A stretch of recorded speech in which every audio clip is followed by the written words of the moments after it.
ఓం నమ శివాయ శ్రీ గురుభ్యో నమ. ఓం నమ శివాయ శ్రీమాత్రే నమ. ఓం శ్రీ దశమా విద్యాదేవతాయ నమో నమ. ఓం సర్వదేవాయ సర్వదేవత నమో నమ. అందరికీ నమస్కారం అండి. నన్ను నా యొక్క ఛానల్ని ఆదరిస్తున్న మీ అందరికీ కూడా పేరు పేరున నా యొక్క హృదయపూర్వక కృతజ్ఞతలండి. అలాగే నా యొక్క ఛానలు ఇంకా చాలామంది సబ్స్క్రైబ్ చేసుకొని లైక్ చేసి షేర్ చేయాలని మీ అందరినీ కోరుకుంటున్నాను. ఈరోజు కొన్ని దుక్కుట్ల నుంచి అంటే ఎక్కువ ఏం చేయలేదండి, ఒక ఇద్దరు మాత్రం నాకు ఫోన్ చేశారు. గురువుగారు మా ఇంట్లో ఇట్లా ఎల్లమ్మ దేవతను పెట్టుకుందామని ఒకరు మేము పండగ చేసినామండి, చేసినా కానీ మాకు ఎటువంటి సానుకూలత ఫలితాలు లభించలేదు.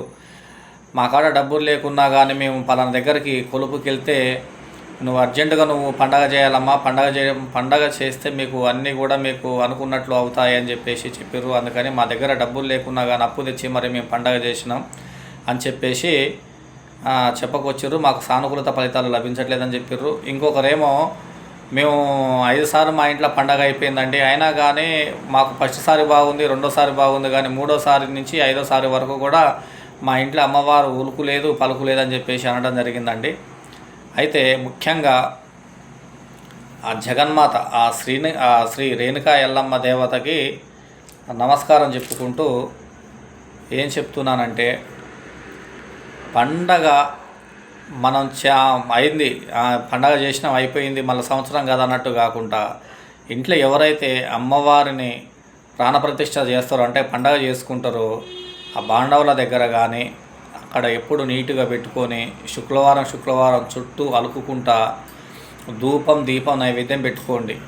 ప్రతి శుక్రవారం అలకండి. మిగతా రోజుల్లో ఇంట్లో ఎవరైతే ఉంటారో ముందుగా లేచి ఎవరైతే స్నానం చేస్తారో వాళ్ళు పోయి దీపారాధన అంటే దీపం ముట్టించేసి 2 అగరబత్తీలు పెట్టి ఆ నైవేద్యంగా ఆ చక్కెర బెల్లము పండు ఫలము పెట్టేసి మీ యొక్క సంకల్పాన్ని చెప్పుకొని మీ యొక్క కార్యక్రమాన్ని మీరు చేసుకోవచ్చండి.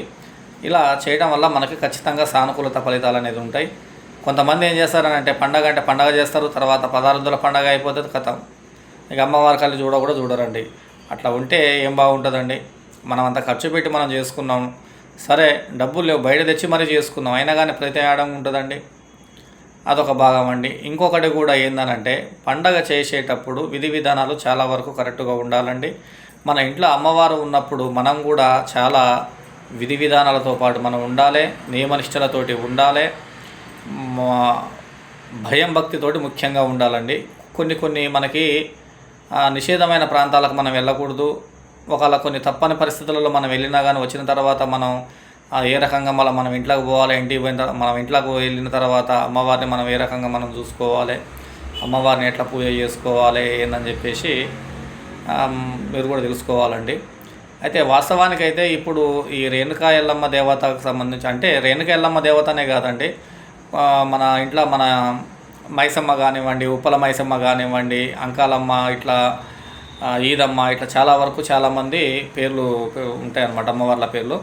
అయితే వీళ్ళందరూ కూడా పండగలు చేస్తుంటారు కానీ ఫలితాలు ఉండట్లేదని చెప్పేసి నేను చాలా దుక్కుట్లో కూడా విన్నానులేండి.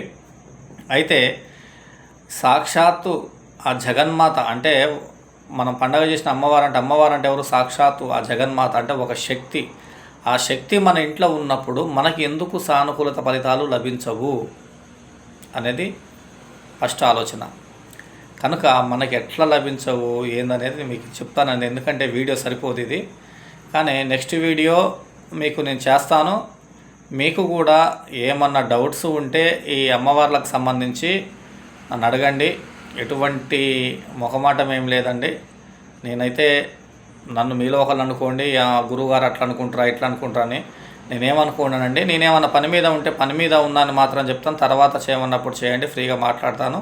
మీకు ఎటువంటి డౌట్లు ఉన్నాగా నేను క్లియర్ చేస్తాను, మీకు చక్కని పరిష్కారం కూడా చెప్తాను.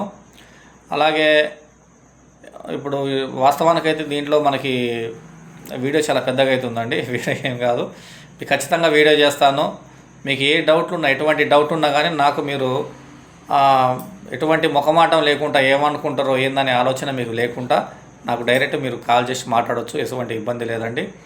కనుక మీరందరూ కూడా బాగుండాలని చెప్పేసి శ్రీ వజ్ర వైడూర్య రేణుకా ఎల్లమ్మ దేవత ఆశీర్వాదం మీ అందరికీ ఉండాలని, జమనగ్ని మహాముని హృదయ నివాసని శ్రీ రేణుకా ఎల్లమ్మ దేవత అనుగ్రహం మీకు ఉండాలని చెప్పేసి ఆ తల్లిని ఆ తండ్రిని కోరుకుంటూ ఓం నమ శివాయ శ్రీ గురుభ్యో నమ. ఓం నమ శివాయ శ్రీమాత్రే నమ. సర్వే జనా సుఖినో భవంతు. స్వస్తి.